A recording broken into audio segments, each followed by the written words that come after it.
کرنے کی یا رسول اللہ پیاس لگی ہے، پانی پینا ہے۔ اچھا میرے نبی سے پہلے تو صدیق اکبر خودگار میں آئے، صفائی آ کے خود کی ہے، ایسے ہے یا نہیں ہے؟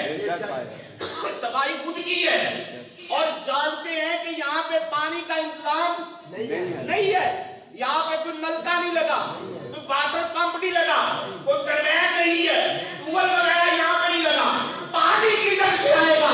کیوں؟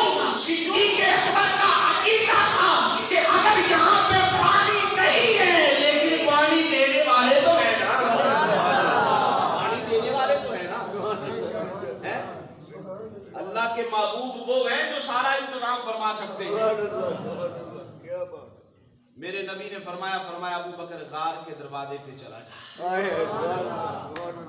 غار کے دروازے پہ چلا جا۔ صدیق اکبر فرماتے جب غار کے دروازے پہ گیا نا تو میں نے عجیب منظر دیکھا کہ وہاں ایک بہت بڑی نہر جاری ہے، ایک بہت بڑی نہر جاری ہے۔ ہائے ہائے کیا منظر ہوگا، ذرا تصور میں جائیں کہ منظر کیسا ہوگا خدا کی قسم ہے۔ فرماتے ہیں نہر جاری ہے اور ایک بیڑی بھی کنارے لگی ہوئی ہے، بے شک پانی کا ایک پیالہ وہاں پہ رکھا ہوا تھا۔ فرماتے ہیں مجھے پیاس نے ستایا ہوا تھا، میں نے وہ اٹھایا، جب پیا شہد سے میٹھا، دودھ سے سفید، برف سے ٹھنڈا، اللہ اکبر۔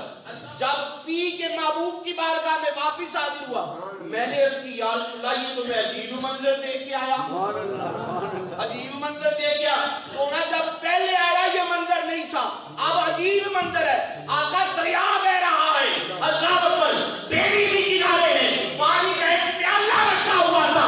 میرے محبوب علیہ السلام نے فرمایا ابو بکر یہ میرے رب نے تیرے لیے پانی کا اہتمام کیا ہے، اگر یہ بے ایمان غار کے اندر آ جاتے ہم اس بیڑی میں سوار ہو کے کہیں اور چلے جاتے، ہمارا رب ہماری حفاظت فرما لیتا،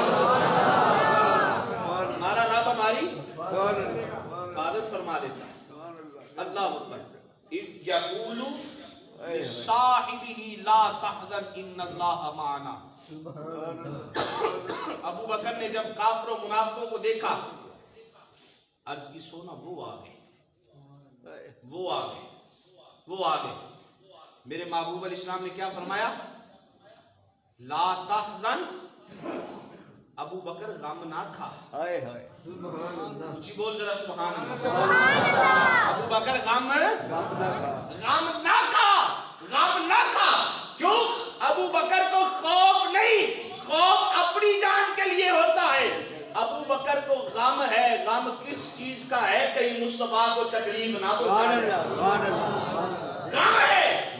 اور میرے نبی نے فرمایا لا تحزن ان اللہ معنا، ابو بکر غم نہ کھا، ہمارا رب ہمارے ساتھ ہے، ہمارا رب ہمارے ساتھ ہے۔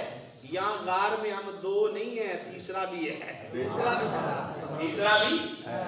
کے لفظ ہے نا ان اللہ معنا، بے شک اللہ ہمارے ساتھ ہے۔ جس کے ساتھ اللہ ہو، اسے دنیا کی اور کسی طاقت کی کیا ضرورت ہے؟